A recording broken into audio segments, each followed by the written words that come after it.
السلام عليكم حبايبي، ازيكم عاملين ايه؟ يا رب تتوعدوا ان شاء الله.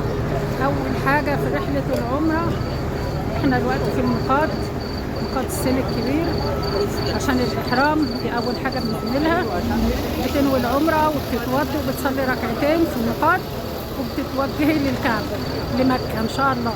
ربنا يوعدكم جميعا. معانا طبعا صحبه حلوه جميله، ام احمد اهي،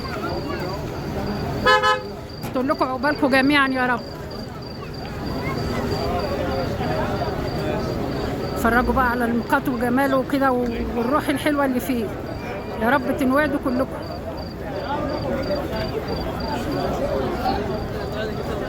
كل الاتوبيسات بتيجي على الميقات. طبعا في الميقات اللي هنا وفي ميقات تاني اللي هو في ابيار علي.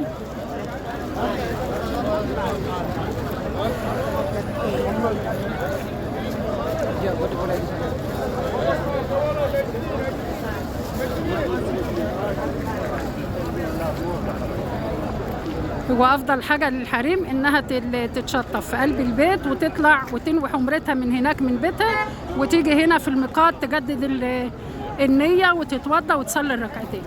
ده افضل حاجه فيها، لان طبعا بيبقى زحمه زي ما انتم شايفين. ربنا يوعدكم جميعا ويكتبها لكل مسلم على وجه الارض. ربنا يوعدكم جميعا يا رب. اللهم صل وسلم وبارك عليك يا حبيبي يا رسول الله. ربنا يوعدكم، خصوصا لما يبقى معاكي صحبه حلوه كده جميله، ولسه معانا صحبه تانية ان شاء الله هتنضاف لنا بامر الله في مكه ونشوفها مع بعض ان شاء الله. انتظرونا بقى في الفيديو الثاني بعد ما نعمل العمره واوريكم اجواء مكه والكعبه، وربنا يوعدكم. بحبكم في الله والسلام عليكم ورحمه الله.